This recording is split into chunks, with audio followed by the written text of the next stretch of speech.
Maplewood Estates was the kind of neighborhood where the grass was always precisely 2.5 inches tall. The mailboxes gleamed in identical shades of colonial bronze, and the Homeowners Association ruled with the iron fist of a dictator.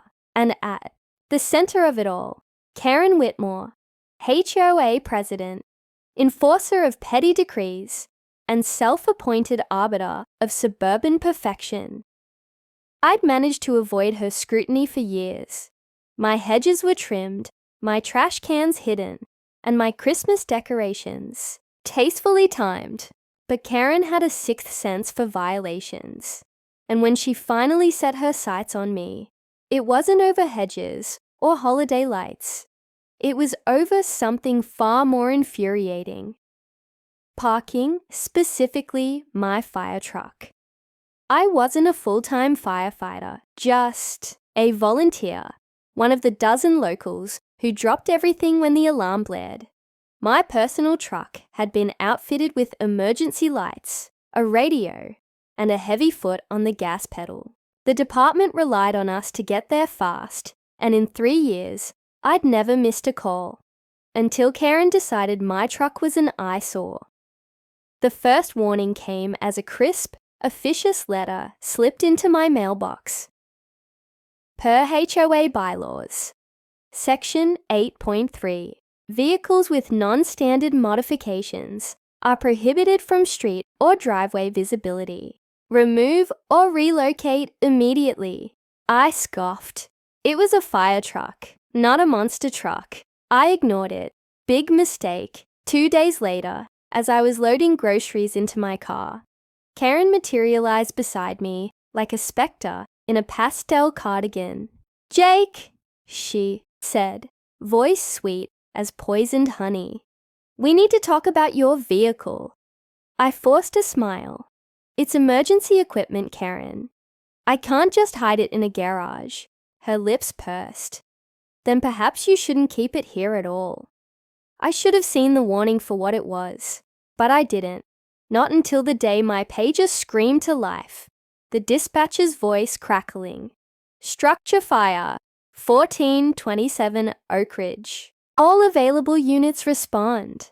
I bolted for my truck, keys already in hand, only to skid to a stop at the side of Karen's Lexus, parked directly behind me, close enough that my bumper couldn't clear hers. No. I sprinted to her door, hammered, my fist against it. No answer. I called her phone, straight to voicemail. The clock was ticking. Smoke curled above the rooftops in the distance. Desperate, I sprinted down the street, scanning driveways for anyone who might know where she was. Mrs. Peabody, clutchings, her teacup, pointed wordlessly toward Marjorie Thompson's house. I found Karen on the porch, laughing over a plate of lemon squares, as if the world weren't burning 3 streets over. "Move your car," I barked. She blinked up at me, unfazed. "Jake, really, there's no need for theatrics. It's a fire." I ground out. "I have to go. I now." She sighed, as if I were a toddler throwing a tantrum. "You know the rules. Street parking is prohibited. If you'd simply kept your truck in compliance. That's not the point." My hands clenched. "Someone's house is on fire." For a fraction of a second, something flickered in her eyes. Hesitation, guilt, but then it was gone, smoothed over by bureaucratic righteousness. "Rules exist for a reason," she said coolly. "I'll move it when I'm finished here." By the time she finally sauntered to her car, the fire was under control, but the damage was done, not just to the house on Oak Ridge, but to whatever fragile piece had existed between us. As I stood there, watching her Lexus glide away without so much as a backward glance, one thought crystallized in my mind. This isn't over. The fire at 1427 Oak Ridge left scorch marks on the siding, but spared the structure. A small mercy that did nothing to cool my simmering fury. As I helped pack up hoses that evening, Chief Larson clapped me on the shoulder. "We missed you on the first response," he said, not unkindly. The unspoken question hung in the air. "Where were you?" I gave him the short version. His eyebrows climbed toward his helmet. "She blocked you? During a fire call? Rules are rules," I muttered, mimicking Karen's clipped tone. The chief's mustache twitched. Sounds like someone needs a lesson in emergency priorities. That night, while Karen undoubtedly slept the untroubled sleep of the self-righteous, I sat at my kitchen table with a mug of coffee gone cold and the Maplewood Estates HOA bylaws spread before me. If Karen wanted to weaponize bureaucracy, I'd beat her at her own game. The document was a masterpiece of petty tyranny. 12 single-space pages regulating everything from mailbox designs to acceptable patio furniture colors. But buried in Section 12, Paragraph 4, I found my golden ticket. No temporary structures or decorations may impede emergency access to residences or obstruct visibility for first responders. A slow smile spread across my face, because Karen Whitmore, as it happened, was planning the social event of the season, her daughter Emily's wedding, and not just any wedding, a backyard extravaganza at the Whitmore residence, complete with a floral arch, string lights, and, according to Marjorie Thompson's loose lips at last week's book club, a massive fabric canopy that would cover the entire lawn, the kind of canopy that would require stakes, guide ropes, and, most importantly, a fire safety permit. For the next 3 weeks, I played the model homeowner. I waved at Karen during morning walks. I attended the pointless HOA meeting about mulch regulations. And all the while, I watched the wedding preparations unfold like a carefully staged play. Delivery trucks arrived with chairs and tables. A team of landscapers descended to make the Whitmore's already pristine yard look like something from a bridal magazine. And then, 2 days before the event, the pièce de résistance arrived. A billowing white canopy so large it could have sheltered a circus. Karen supervised the installation like a general marshalling troops, directing workers as they hammered stakes into the ground and stretched ropes across the lawn. From my kitchen window, I noted every violation: the ropes crisscrossing the walking path, the canopy's edge brushing against the fence, a clear fire hazard, the complete obstruction of the side yard where emergency vehicles might need access. The morning of the wedding dawned bright and cloudless. Perfect weather for outdoor nuptials. Perfect weather, too, for a little bureaucratic intervention. At precisely 9:07 a.m., I dialed the non-emergency line for the fire marshal's office. "Hi." "Yes," I said, pitching my voice into concerned citizen territory. "I'd like to report a possible safety violation in my neighborhood. There's a large wedding setup that appears to be blocking emergency access." I gave the address. I cited the relevant fire codes, and then I settled in to wait. The fire marshal arrived at 10:42 a.m., just as the florist was arranging the final centerpieces. I watched from my porch as his official vehicle rolled to a stop. As he stepped out in his crisp uniform, clipboard in hand, Karen materialized instantly, her peach-colored dress fluttering in the breeze, her smile razor-sharp. The conversation started politely enough. Then Karen's hands began to chop the air. The marshal remained impassible, pointing first to the canopy, then to the narrow space between the fence and the house. When he pulled out a measuring tape, Karen's face flushed the same shade as her peonies. "You can't be serious." Her voice carried across 3 yards. "This is my daughter's wedding." The marshal remained unmoved. "Ma'am, this setup violates multiple fire codes. The clearance between structures is insufficient, and those ropes create a trip hazard for emergency personnel." He tapped his clipboard. "You'll need to either modify the setup or relocate the event." A choked sound escaped Karen's throat, Behind her, Emily, resplendent in her lace rehearsal dress, clapped a hand over her mouth. The wedding planner began frantically texting as the marshal issued his official notice. I allowed myself one small satisfied sip of coffee. The war wasn't over. Karen would retaliate. Of that I had no doubt. But this battle was mine. The fallout from the wedding fiasco rippled through Maplewood Estates like a shockwave. By Monday morning, the neighborhood grapevine had transformed the story into legend. Karen Whitmore, brought low by a fire marshal at her own daughter's wedding. The hastily relocated reception at the Marriott had been, by all accounts, a logistical nightmare. The cake arrived late, the champagne was warm, and Karen, she was livid. I knew retaliation was coming. Karen wasn't the type to take a defeat lying down. But even I wasn't prepared for the speed or the pettiness of her counterattack. The first shot came in the form of a certified letter, delivered Tuesday at dawn. Notice of violation, unauthorized vehicle modification, HOA bylaw 8.3, fine, $500, payable within 14 days. I stared at the paper, my fingers tightening around the edges.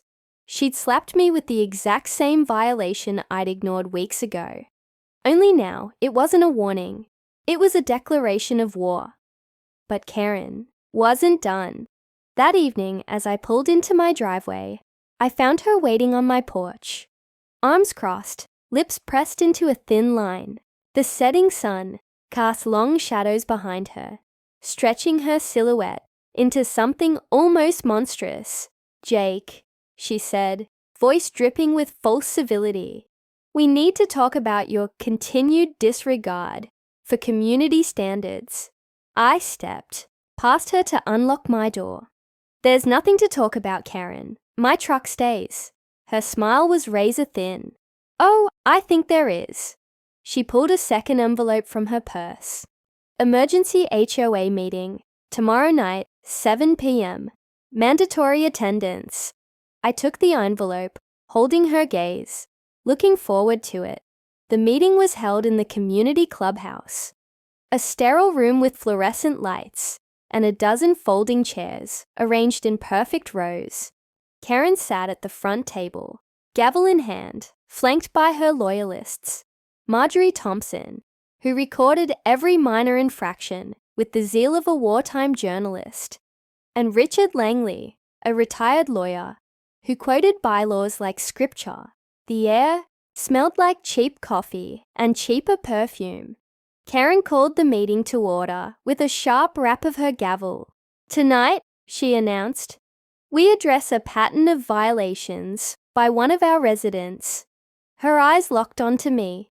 "Jake Reynolds has repeatedly flouted HOA regulations, creating an eyesore and a safety hazard with his unauthorized vehicle." A murmur ran through the room.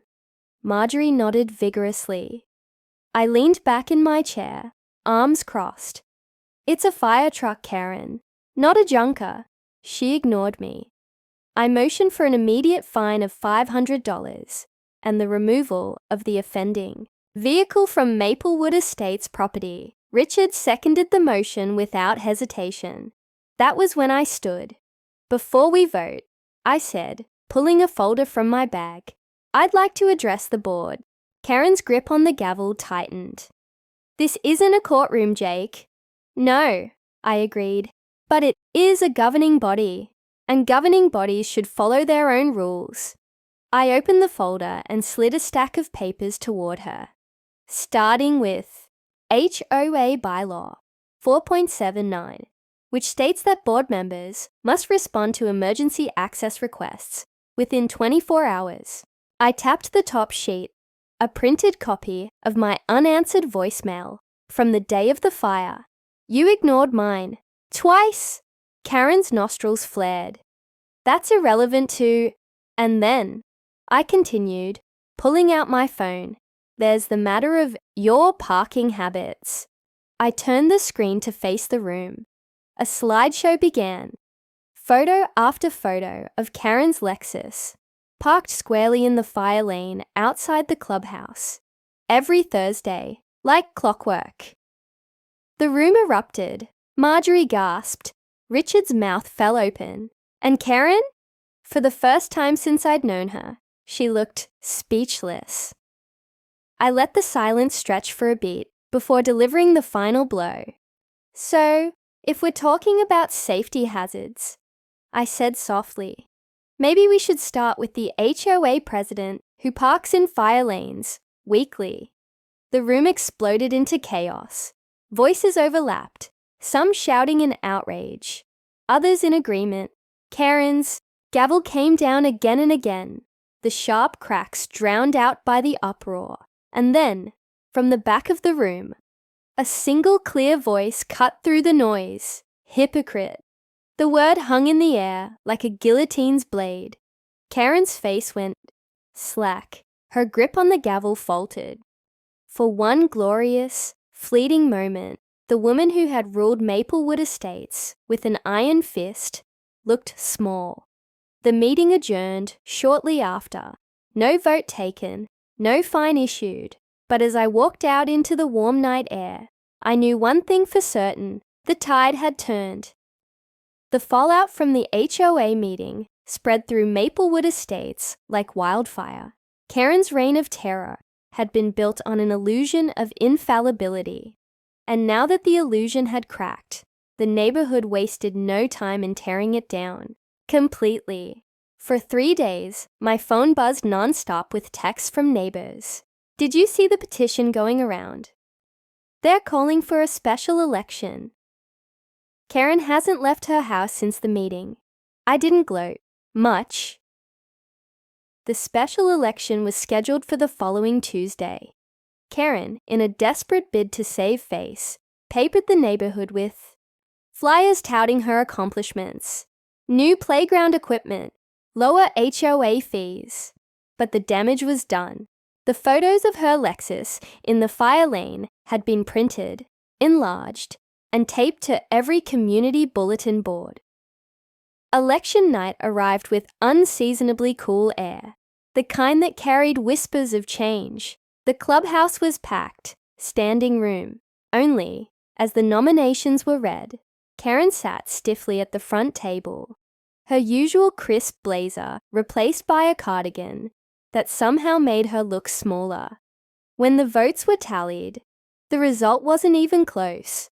By a vote of 42-7, announced Mrs. Peabody, the newly appointed election supervisor. The new president of the Maplewood Estates HOA will be Carlos Mendoza. The room erupted in applause. Carlos, a quiet, level-headed engineer who had once received a violation for his excessively blue front door, stood and accepted the gavel with a bemused smile. His first act, motioning to amend the parking bylaws to exempt emergency vehicles. It passed unanimously. Karen left before the meeting adjourned, her heels clicking a staccato retreat across the linoleum.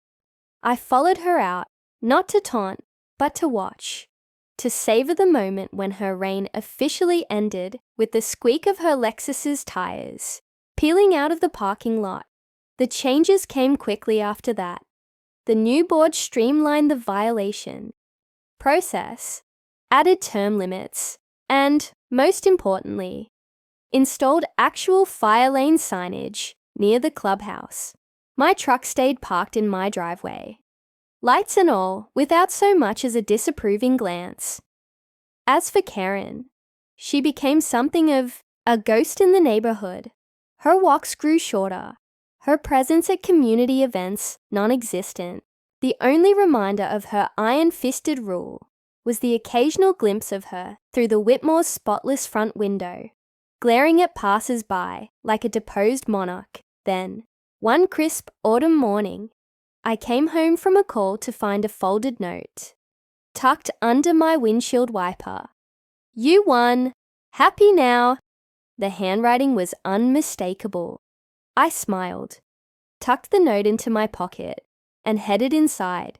Some victories didn't need a response. The best revenge, after all, was living well, and as I backed my fire truck into its rightful spot, no Lexus in sight, I couldn't help but think, mission accomplished.